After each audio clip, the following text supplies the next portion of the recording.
Hai, selamat datang di podcast IP Beli Es Indonesia. Kece gak sih? Bagaimana kabar kalian? Di rumah bosan ya? Sama, saya juga. Tahan sebentar. Sebentar lagi kita akan masuk ke tahap berikutnya.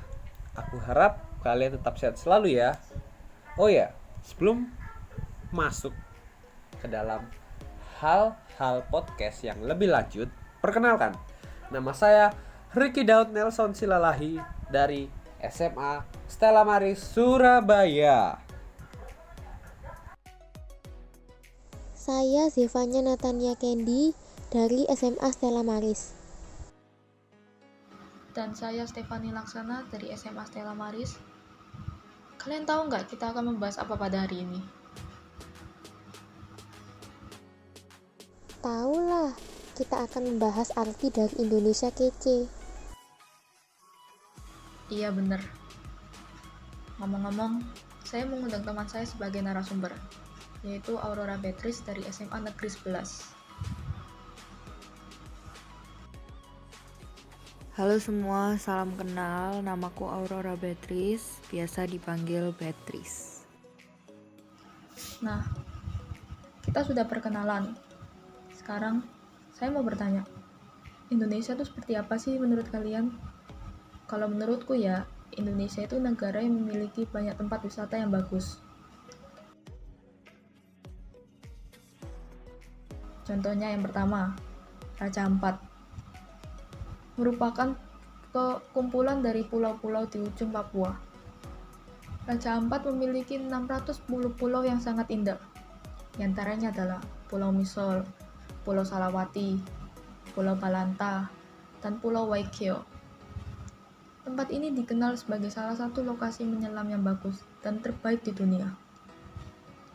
Yang kedua, Bali. Siapa sih yang nggak kenal Bali? Semua orang pasti kenal, dan hampir semua wisatawan memilih destinasi untuk berlibur di pulau tersebut. Bali juga menjadi penghasilan devisa dari wisatawan mancanegara. Nah, sekarang ayo kita lanjut ke pembahasan. Kalian pasti berpikir, apa maksud dari tema kita bukan? Kece, menurut Kamus Bahasa Indonesia berarti keren. Negara yang kita tinggali sekarang ini banyak diketahui oleh orang luar. Bahkan, banyak orang luar yang berminat untuk mempelajari bahasa, budaya, dan sejarah Indonesia. Dan lagi, banyak warga luar yang sangat meminati tempat wisata Indonesia. Karena itulah, mengapa kita menyebut Indonesia itu kece.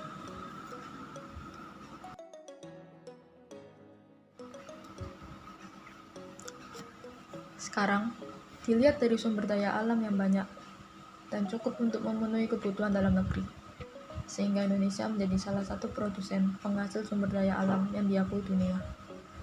Oleh karena itu juga harus diimbangi dengan sumber daya manusia yang terampil di bidangnya. Banyak sumber daya manusia dari luar mencoba masuk ke Indonesia. Maka dari itu, pemerintah harus membatasi jumlah tenaga kerja asing yang akan masuk ke Indonesia, sehingga membuat persaingan dalam mendapatkan lapangan pekerjaan semakin terbuka. Pemerintah dengan segala upaya harus melindungi dan memberi jaminan kepada setiap warga negaranya untuk mendapatkan pekerjaan, dan setiap badan usaha milik negara yang menguasai hajat hidup orang banyak dikuasai negara dan sepenuhnya untuk kesejahteraan masyarakat itu sendiri. Jadi intinya itu, seperti sumber daya alam. Contohnya pertambangan, entah itu minyak bumi atau emas, dikuasai oleh negara dan membuat negara itu bisa menjadi kaya, menjadi produsen ekspor ke luar negeri, dan membuat nama negara Indonesia semakin diperhitungkan di kancah internasional. Ketika Indonesia diperhitungkan, maka Indonesia akan semakin hebat di mata dunia.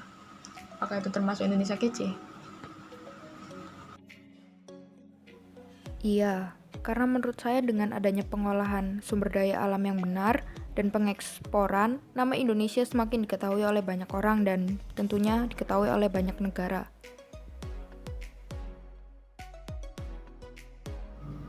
Oke. Dan kehidupan Indonesia pada zaman praksara masih memiliki persamaan dan perbedaan juga dengan zaman sekarang. mulai dari perbedaan kepercayaan yang dianut. Zaman dulu manusia memiliki kepercayaan terhadap kekuatan gaib, yaitu dinamisme dan animisme. Dinamisme adalah kepercayaan pada benda yang dianggap memiliki kekuatan gaib, seperti contohnya batu dan keris. Sedangkan animisme adalah kepercayaan terhadap roh nenek moyang mereka yang bersemayam di batu besar, pohon, dan juga gunung besar yang sering disebut dengan hyang. Sedangkan zaman sekarang, kita sudah memiliki kepercayaan sendiri-sendiri, yaitu agama. Lalu di zaman dulu, kita belum mengenal tulisan, teknologi, dan selalu mencari makan dengan cara berburu atau barter. Kalau di zaman sekarang, kita sudah memiliki banyak kosakata, sudah mengenal teknologi, dan dapat membeli kebutuhan pangan atau lainnya di toko-toko yang dibuka umum. Kita juga bisa membayarnya dengan menggunakan uang digital, seperti contohnya GoPay, ShopeePay, OVO, dan lain sebagainya. Selain itu, masa praksara dan sekarang memiliki persamaan yang sering kita temui. Contohnya, saat kita melihat orang-orang bercocok tanam, dan cara bercocok tanam itu sendiri sudah terdapat pada zaman praksara.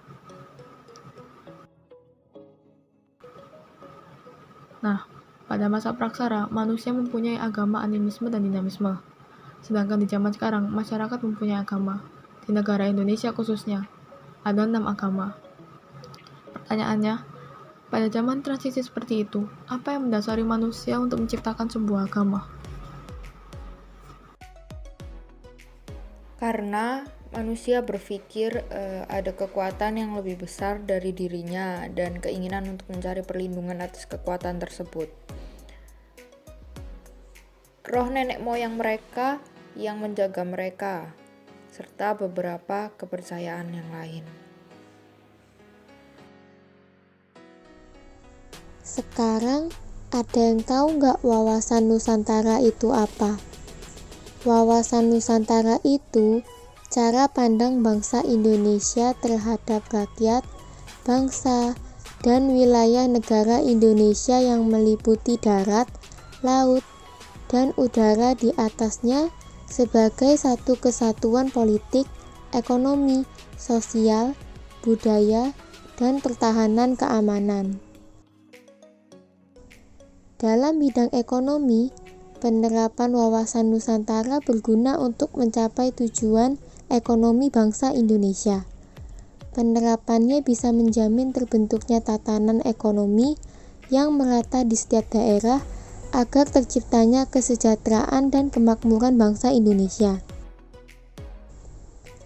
Fungsi wawasan Nusantara ada banyak.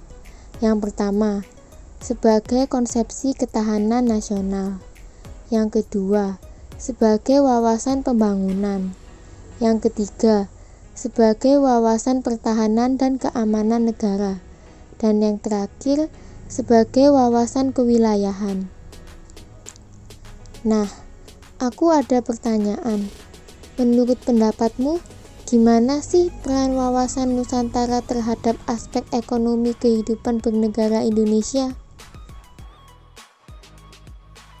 Dalam bidang ekonomi, penerapan wawasan Nusantara berguna untuk mencapai tujuan ekonomi bangsa. Penerapan tersebut bisa menjamin terbentuknya tatanan ekonomi yang merata di setiap daerah agar tercapai kesejahteraan dan kemakmuran masyarakatnya, yaitu berperan sebagai penyedia dan pengatur keperluan sehari-hari yang harus tersedia di seluruh tanah air. Selanjutnya, hubungan sosial. Menurut saya, mungkin seperti mengirimkan banyak atlet ke dalam pertandingan nasional. Indonesia terkenal karena banyak anak muda yang memiliki bakat yang sangat menakjubkan. Banyak yang mengikuti lomba internasional, seperti Asian Games pada tahun 2018 kemarin yang diadakan setiap 4 tahun sekali di Jakarta dan Palembang. Terdapat 45 negara yang mengikuti acara tersebut.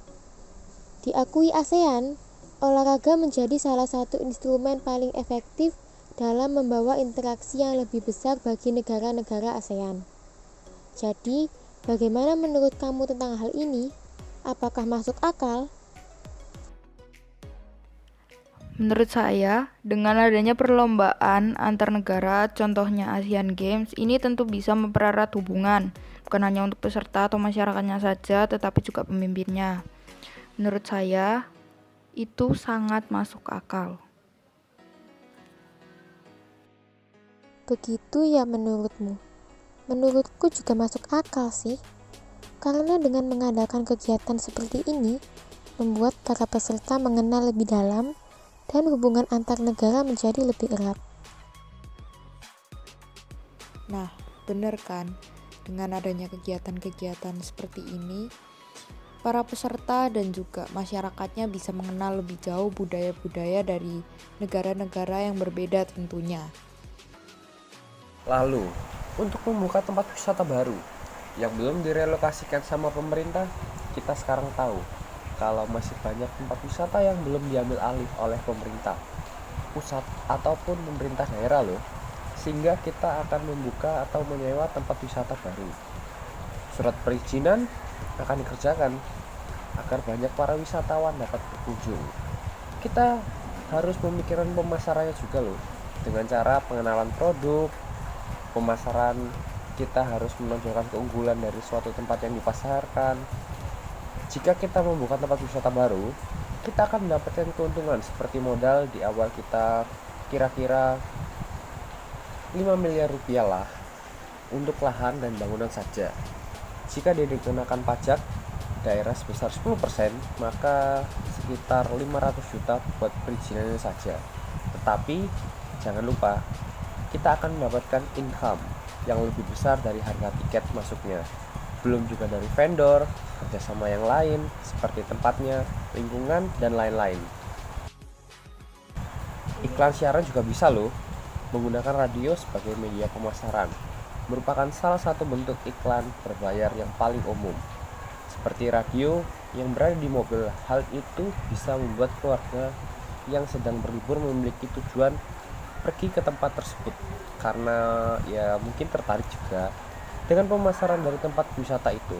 Namun, keamanan dalam kepariwisatawan ini menyangkut hak dan kewajiban kita dari pihak-pihak di dalamnya untuk menjaga kondisi aman dan nyaman dalam tempat itu.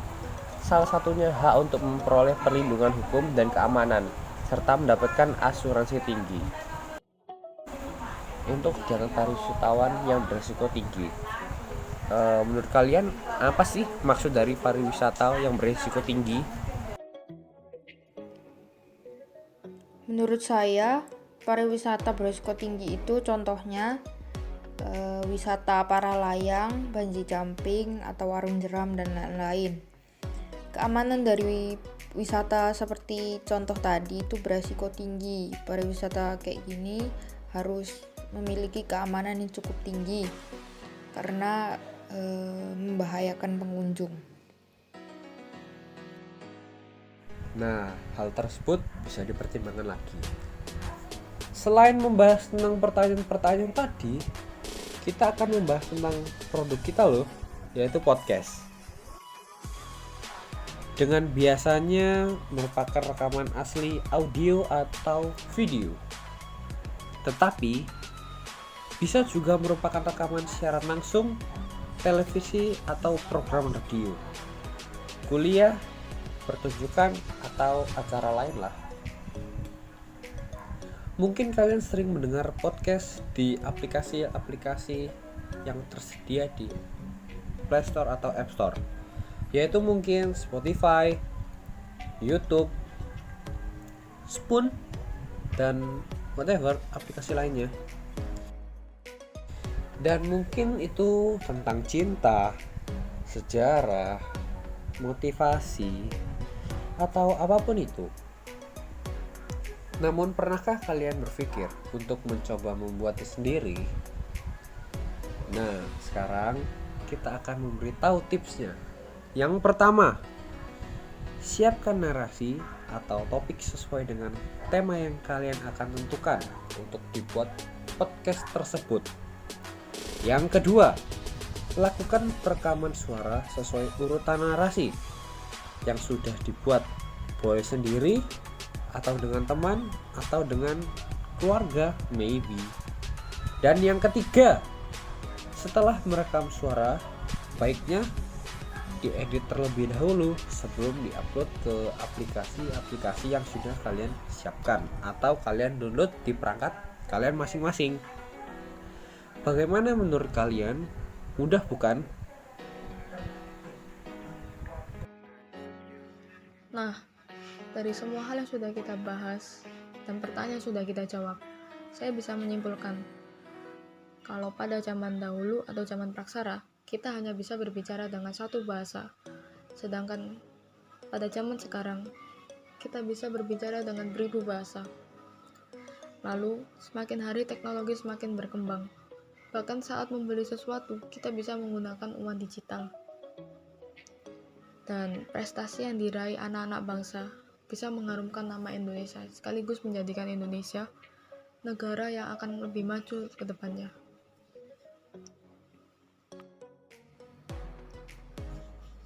Sekian dari kita. Maaf kalau ada kesalahan dalam pengucapan atau kata yang tidak berkenan di hati. Terima kasih juga kepada Aurora Beatrice yang sudah meluangkan waktunya untuk menjawab pertanyaan dan berbagi informasi dengan kami. Kami pamit dulu. Terima kasih. Dadah.